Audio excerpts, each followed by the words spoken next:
dans le Seigneur, nous sommes présents au rendez-vous de ce matin. Nous sommes en train de parler de la part de Dieu sur notre thème habituel. Parce que nous allons chuter avec ce thème jusqu'à ce que ce temps spécial va terminer. Tant que ce temps persiste, nous sommes dans ce thème, le signal des temps, c'est-à-dire nous devrions être prudents à regarder de part et d'autre ce qui se passe dans le monde et d'en savoir lire les signes, d'en savoir interpréter ce que nous sommes en train d'observer dans le monde, bien-aimés.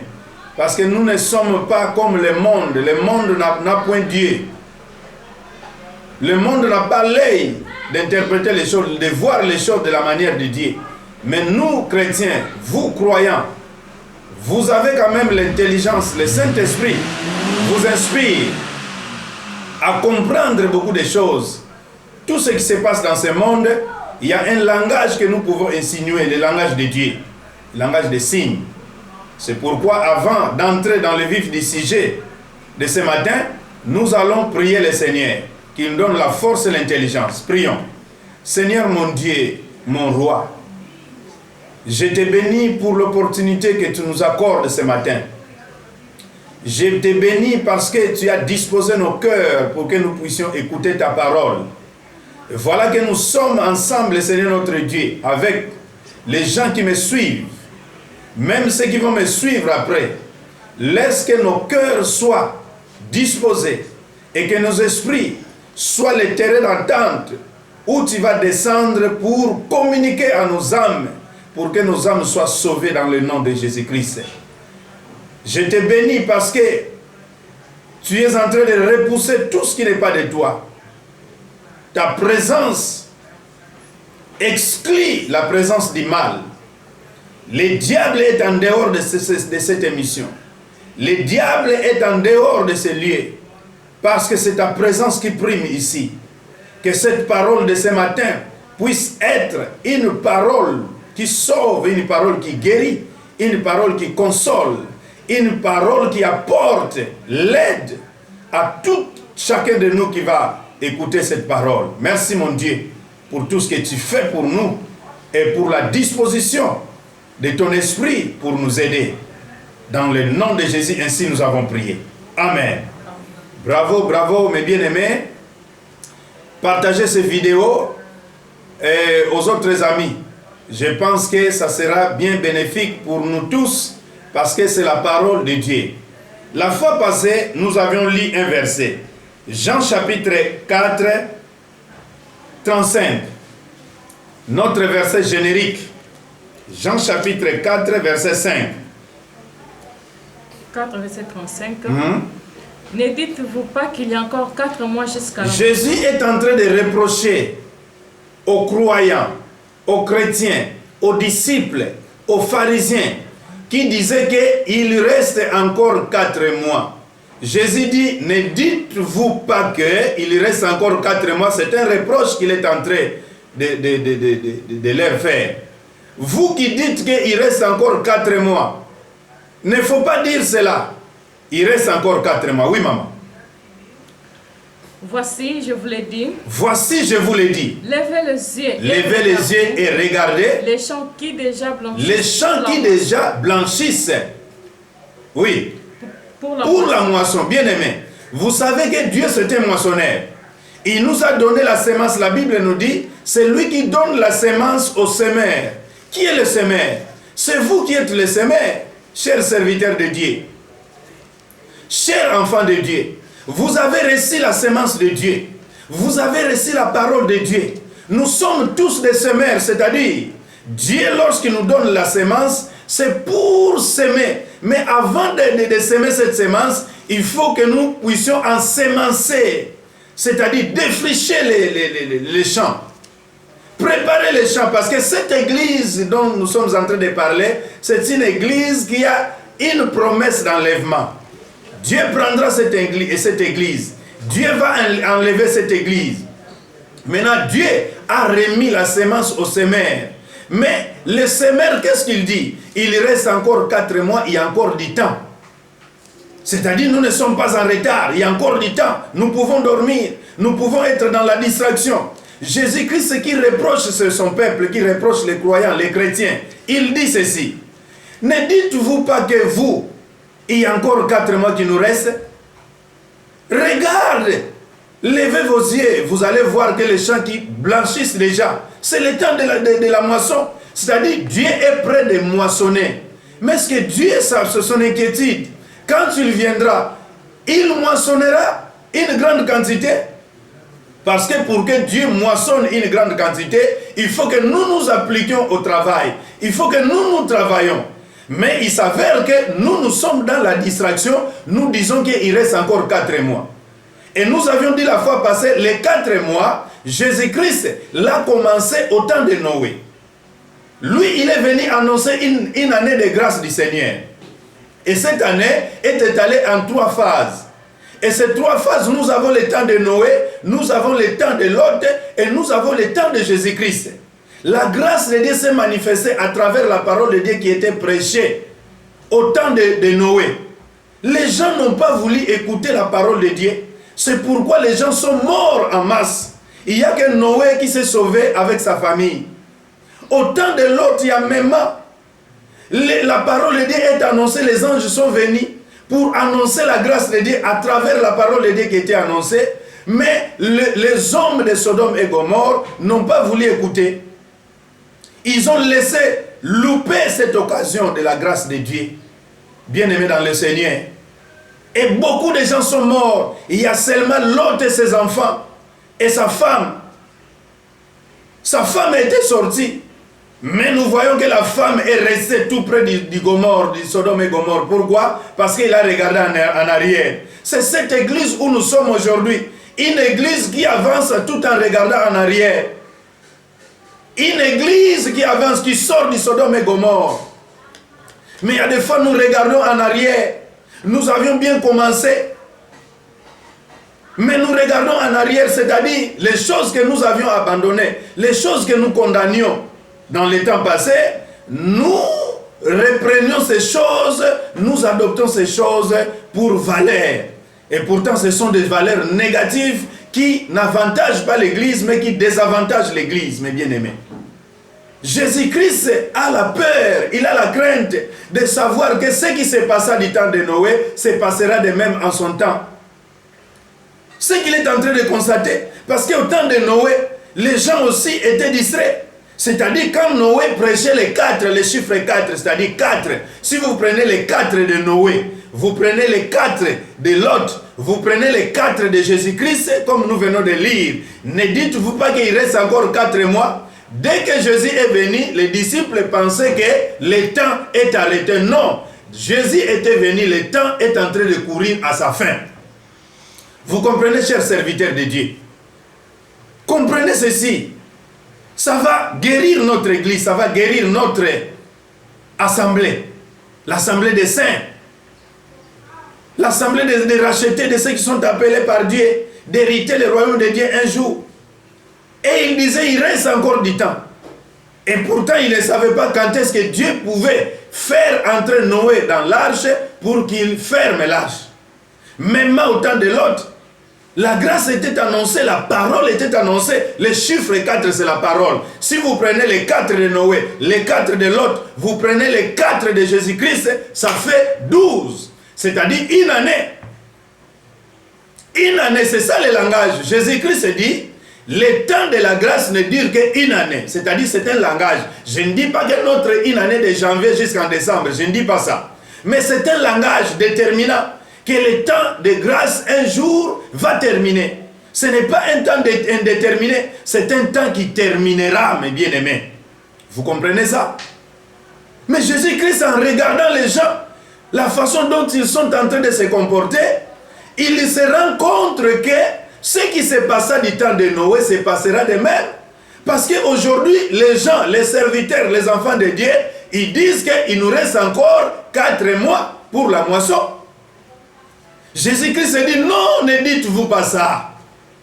Vous ne devez pas dire ça. Il reste 4 mois. Le temps court vers sa fin, mes bien-aimés. Nous sommes au temps de la fin. Ce n'est pas encore la fin totale, mais nous sommes au temps de la fin. Le temps qui court à sa fin, nous devons être prudents pour maximiser notre chance de prêcher la parole, d'écouter la parole, de préparer l'église de Dieu à l'enlèvement. Bien-aimés dans le Seigneur. Parce que je voulais que vous fassiez un note abenant, c'est-à-dire un note bien. Nous n'attendons pas la grande tribulation. Il y a des signes qui est annoncé dans la Bible. Jésus-Christ a annoncé les signes d'Israël. Mais les signes d'Israël, la plupart des signes d'Israël, se passera dans la grande tribulation. Je veux que l'Église retienne ces choses. Je veux que l'Église puisse retenir ce que je suis en train de dire. Chers serviteurs de Dieu, chers enfants de Dieu, il y a des signes que vous lisez dans la Bible. La plupart des signes s'accompliront. La plupart s'accomplira au temps de la grande tribulation. Maintenant, il s'avère que l'Église n'attend pas la grande tribulation. L'Église est en train d'attendre l'enlèvement. L'enlèvement, c'est la parousie. Bien-aimé, c'est le retour du Christ invisible. Vous comprenez ça? Le retour de Jésus-Christ d'une manière invisible parce qu'il ne posera pas ses pieds sur la terre. Dans les airs, il va enlever son église. Vous comprenez ça? Maintenant, si vous dites qu'il reste encore du temps, peut-être vous êtes en train de faire allusion des signes d'Israël à la grande tribulation. Mais l'église n'arrivera pas à la grande tribulation. L'église sera enlevée bien avant. Il y a des signes qui se passent aujourd'hui. Ce ne sont pas les signes d'Israël, mais c'est les signes de l'église. Alléluia. Vous ne comprenez pas, mes bien-aimés. Mais pourquoi vous détruisez le temps? Pourquoi vous gâchez le temps? Préparons l'église du Seigneur à l'enlèvement. Jésus est en train de reprocher à ses contemporains. Il dit, vous dites il reste 4 mois, le temps court vers sa fin. Regarde, levez vos têtes. Vous avez les têtes baissées. Vous ne regardez que le matériel. Vous ne regardez que les choses d'en bas. Mais si vous relevez vos têtes, vous allez voir que les champs qui déjà blanchissent, et c'est le temps des moissons. C'est le temps des moissons. Qui va moissonner? Dieu viendra moissonner. Dieu viendra enlever les bons fruits et pour rassembler ce qui n'est pas nécessaire pour jeter au feu. Est-ce que vous le savez? Vous qui êtes distraits tout en cherchant le matériel, tout en cherchant les femmes, tout en cherchant le succès. Nous ne sommes pas venus dans le service de Dieu pour chercher le succès, pour être riches, non. Ça, ce sont des choses, des arrière-plans. C'est-à-dire, la chose primordiale, c'est d'annoncer l'évangile en toutes circonstances. C'est-à-dire, même dans la pauvreté, dans la richesse, il faut que l'évangile pur soit annoncé. Vous comprenez ça, mes bien-aimés? Mais il y a des gens qui n'annoncent pas encore l'évangile, mais ils veulent s'enrichir. Ils veulent être dans le succès. Ils veulent se réjouir. Bien-aimés dans le Seigneur, regarde la fin de ceux qui nous ont laissé cet héritage de l'évangile. Leur fin était comment? Était désolante. C'est-à-dire, lorsque vous annoncez la vérité, le monde ne vous recevra pas. Même malgré le monde ne vous recevra pas, continuons d'annoncer la vérité. Parce que nous sommes appelés pour annoncer cette vérité. Vous comprenez, mes bien-aimés? Ne dites pas qu'il reste encore 4 mois. Le temps est accompli. Nous courons déjà vers la fin du 4 qui est annoncé par Jésus-Christ de Nazareth. Jésus annonce ce temps. Ce temps qui est résumé par 4. Mais c'était lui qui annonçait au travers Noé. C'est lui qui a annoncé ça au travers les anges qui sont descendus du ciel. Mais dans ce temps, il n'a pas envoyé un ange, il n'a pas envoyé Noé, mais dans ce temps, il est descendu lui-même. Il dit, la promesse qu'il a donnée en Égypte, à Moïse, j'ai entendu la souffrance de mon peuple en Égypte, voilà pourquoi je suis descendu. Au temps de Moïse, Jésus-Christ n'était pas descendu. Au temps de Noé, Jésus-Christ n'était pas descendu. Au temps de l'autre, il n'était pas descendu. Mais présentement, Jésus-Christ est descendu. La promesse qu'il a faite, il l'a accomplie. Il a accompli, il est avec nous, il vit dans ton cœur. Tu l'as accepté un jour, fils de Dieu, serviteur de Dieu. Tu as reçu la mission, le mandat de servir Dieu, de ne servir que lui. Vous comprenez? Mais qu'est-ce que vous en faites aujourd'hui? Qu'est-ce que nous en faisons aujourd'hui? Nous avions abandonné l'ancien et le bon chemin. C'est-à-dire, nous avions abandonné notre mandat et nous suivions d'autres choses éphémères qui ne profitera pas à l'église pour être enlevé. Bien-aimés dans le Seigneur, je veux que vous compreniez ces choses. Je ne suis pas méchant, mais je suis en train de faire réveiller l'église, que l'église réveille, que l'église Jésus-Christ, lorsqu'il a donné la promesse qu'il bâtirait son église, bien-aimé dans le Seigneur, il a donné le ministère, il savait qu'il va confier le mandat aux ministres, aux enfants de Dieu, de parler de sa part, de relever son église. Mais il a laissé le rocher sur lequel l'église doit être construite. Mais qu'est-ce que nous faisons? Les matériels que nous utilisons pour que l'église soit construite, c'est du matériel fragile. C'est fragile, bien-aimé. La parole est fragile. C'est-à-dire une parole qui ne touche pas le cœur des enfants de Dieu. Une parole purement matérielle tournée vers l'extérieur. Une parole qui n'est pas ancrée dedans. Bien-aimés dans le Seigneur, comprenez ces choses. Nous sommes heureux parce que si nous comprenons ces choses, nous serons appelés fils de Dieu, serviteurs de Dieu. Mais si nous ne comprenons pas, nous serons condamnés. La sœur va nous lire un verset. 1 Roi chapitre 19. 1 Roi chapitre 19. 6 à 7. 6 à 9. Nous lisons. Il regarda. Il regarda. Et il y avait à son chevet un gâteau cuit. 5. Allons à 5. 5. Il se coucha. Il se coucha. Et s'endormit. Je vous ai raconté l'histoire d'Élie qui fouillait Jézabel.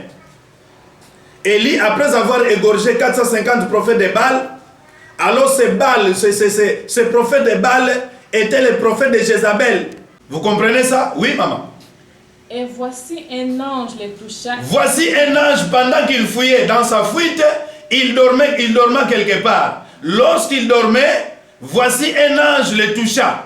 Et lui dit, lève-toi. L'ange de l'Éternel lui dit, lève-toi, réveille-toi. Mange. Mange. Alléluia. Il regarda. L'église, c'est le temps de manger. Vous voyez, l'ange de l'Éternel, c'est Jésus-Christ, c'est la théophanie de Jésus-Christ.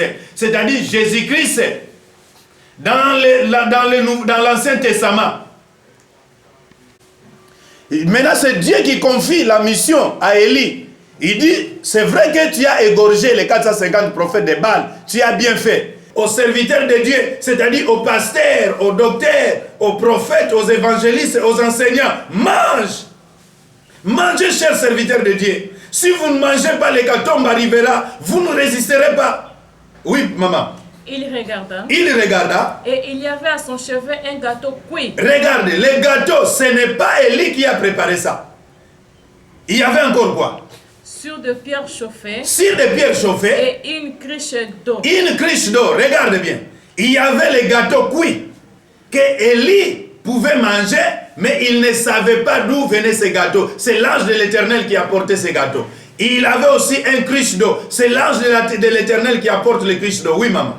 Il mangea et but. Il mangea et but. Vous voyez, mes bien-aimés, nous sommes obligés de manger et boire. C'est-à-dire entendre la parole de Dieu et pratiquer la parole de Dieu. Vous comprenez ça? Le Saint-Esprit est là. Jésus-Christ a parlé. C'est le temps de manger, ce n'est pas le temps de jouer, le temps de blaguer. C'est le temps de manger. Mais qu'est-ce que vous mangez, serviteur?